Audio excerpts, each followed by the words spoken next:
The UFC is back in Rio de Janeiro this weekend, but bigger news, Charles Oliveira is back in Rio de Janeiro, fighting in Brazil for the first time since 2020. He'll be taking on Mateusz Gamrot in a lightweight bout. I am so excited for this. I wish I had made the trip down there to Rio de Janeiro to see Charles Oliveira make that walk, but we'll be watching from home and giving you gambling advice as always here on UFC Best Bets. Hello everybody, Brett Okamoto alongside Ian Parker. Ian, I feel like every time I've seen Charles Oliveira the last 4 years, I've asked him when he's going back to Brazil. He is going to do so on Saturday, so I'm excited for that. But before we get there, let's take a look back at UFC 320. How did we do at the window here in Las Vegas? Oh, in the spirit of transparency, my man, we got crushed. I mean, it seemed like everybody that was doing well just fell flat at the end. Austin Vanderford won round one, blew it in round two. Macy Chiasson did not turn it on until round three. Roundtree was up 2-0 and then got finished. And Ankalaev apparently had broken ribs, and Alex finished him quick. Got to win this week. No excuses. Let's go. So we got Charles Oliveira coming in at -110 against Mateusz Gamrot. Of course, Gamrot filling in for the injured Rafael Fiziev. This is the smallest number that you've had to pay on Gamrot since September of 2023. Ian, it has been 105 days by the time that Charles Oliveira walks into the octagon since he got knocked out against Ilia Topuria. I think that is where the conversation starts. How much of a concern do you have of this quick turnaround after that result? And do you like Charles Oliveira maybe as a -110, or do you like the small number on Gamrot here?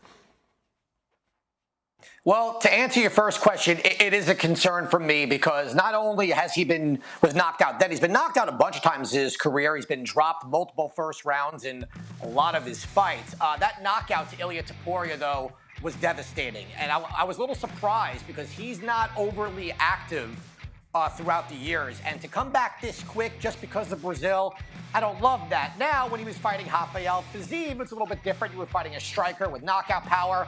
Gamrot has power, just not, what we think of as the best striker here. But answer your question to the second part of that, I don't like Oliveira in this position. We all look at him as this submission ace, which he is, but it is when he takes your back or when he lands a guillotine. Against Gamrot is a very difficult person to submit. Number one, he will put Charles on his back. I like Gamrot here. Cardio won't be an issue. He was training for a fight. It just wasn't announced that was going to happen in November for a 5-round main event. So his cardio is up to snuff. If he puts Oliveira on his back, which I expect he will, I think he stays out of trouble. I think he has a heavy top pressure. I think Gamrot gets the upset here and finally gets the respect he deserves in this division.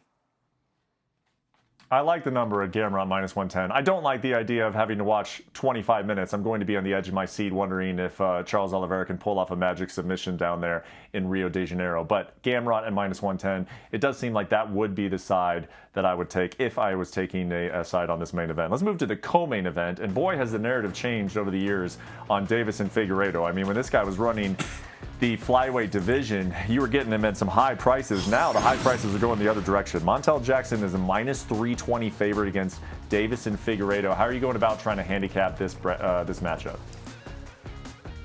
Well, look, there's factors here in regards to Figgies. Coming off that loss to Sandhagen, where he also had a knee injury, there's youth, and I believe we are seeing him on the decline. It doesn't mean that he's going to go out there and get smoked, per se. I just think this is where Montel Jackson's on the up and up. Figgy's on the way down, and Jackson's catching a good name at the right time.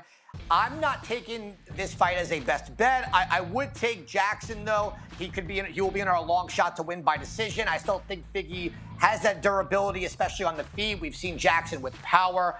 I think Jackson's one of those guys to keep an eye on. So he'll be in our parlay. He'll be in our long shot. I think he gets the win here. But this is something where, with Figueiredo, that I'm concerned about his knee coming off that Sandhagen fight. Okay, so we'll talk about this fight maybe a little bit more as you're previewing the parlay there, but let's get to the rest of your best bets. And for that, we start in the heavyweight division. Honata Denise, 3-1 in the UFC. He's a -130 favorite against Mario Pinto, and you like Honata Denise in this matchup. He's fought better level competition. I don't think Pinto really has anything Denise hasn't seen. And if this fight stands on the feet, I don't think there's too many better strikers in the heavyweight division than Denise. Now, if Pinto comes out there and puts him on his back right away, different story. I don't see it happening. Let's go with Denise to get the win in Brazil. Okay, so Denise, a little bit of a bright spot there at heavyweight, minus the loss to Marcin Tybura earlier in his UFC career. Let's go to the featherweight division. We got Ricardo Ramos taking on Khan Offley, and you like Ramos at a slightly high price there, minus 195. I wouldn't go any higher than this. Ramos is someone that is very talented. He just sometimes make really poor choices. I think here he won't be in that position. Better striker, has the better grappling, more experience. I think he should be a bigger favorite. I wouldn't go higher than this. Let's go with Ramos here.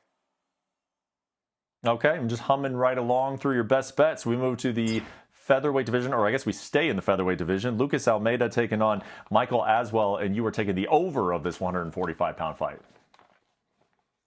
I do. I don't see anyone getting finished here. I think we're going to see a couple of scrambles on the feet. Both guys very durable, good strikers here. I think this is going to go all 3 rounds. I think that number should be a little bit higher here. I also think that Almeida does have value at plus 115, but I'm going to go with the over here as I think this is more of a coin flip between the two sides.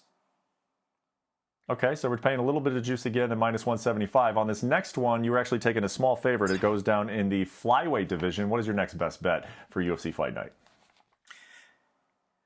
We're going to go with the dog here in Filo. Now, listen, Carpenter has been impressive. I just think that Filo's got more ways to win here. Good subs off his back, very tough power, good cardio here. I think he's also fought the better level competition. So I'm a little surprised at that number as he's had the more UFC experience as well. Give me the dog at plus 110 in Filo. Okay, and so we've taken a few sides, we've taken an over here, and where are we going with our final best bet? It takes place in the bantamweight division. We're taking both. We're taking a side and an over to close out your best bets. Yeah, I like Lacerda here. I think he's a very talented guy fighting someone in Oliveira, but we're going to get that number down. So we're going to go with Lacerda to win and over 1.5 rounds. We're getting a very generous number there. I think this one probably even goes all 3. We're going to go with that one as our final best bet. Okay, so a couple dogs actually here for our UFC best bets down there in Rio de Janeiro. We got the parlays to get to, but before we do, we got one prop of the night, and for that we head to the women's bantamweight division. Tell us about your prop for UFC Fight Night. Yeah, look, Bia Mesquita, she is somebody that is an international superstar in the jiu-jitsu world, and she's going to get an opportunity here to show that off. I think she does. We're getting plus odds here to her to win by submission, so we're going to go there for our prop of the night. Okay, so there's our prop of the night. We're going to get to the parlays here, but we also got a long shot here. Let's talk about some long shots, some bigger odds. The long shot parlay happening at Saturday in Rio de Janeiro. Brett, when you look at this, does it actually look like a long shot to you? Because I don't think it does. I think Joel Alvarez is supposed to knock out Luque in his debut. I think Walter Walker is going to get his 100th heel hook submission over Muhammad Usman, and Montel Jackson to win by decision. We're getting plus 1,100 to get that win. 3, and essentially it's a cycle right here. The KO, submission, decision. Let's run it. Hey, I'll take a long shot payout for a parlay that doesn't look or feel like a long shot, certainly. So hopefully that one will hit for us on Saturday. And then we also got Parker's parlay to round out our action for down there in Rio. Where are we going? I will admittedly say this looks gross based on the odds with having to win 4 legs, and I'm putting 5 units on it. But I think all 4 of these fighters win handedly, clean, with no issue at plus 128. I'm making it my premium play. We're not getting cute with it. All on the money line. Petrino, Jackson, Alvarez, Mesquita. Make me look good here, please. I need that premium play to hit this week. Let's go. Nothing like taking a 4-teamer on your premium play, but if you're very, very confident on all those guys, 4-teamer, we're putting 5 units on that guy. Parker's parlay for the premium. Starts at 7 Eastern, 4 Pacific on the ESPN app. Thank you so much for watching UFC Best Bets. We'll see you next week to preview the card in Vancouver. Take care.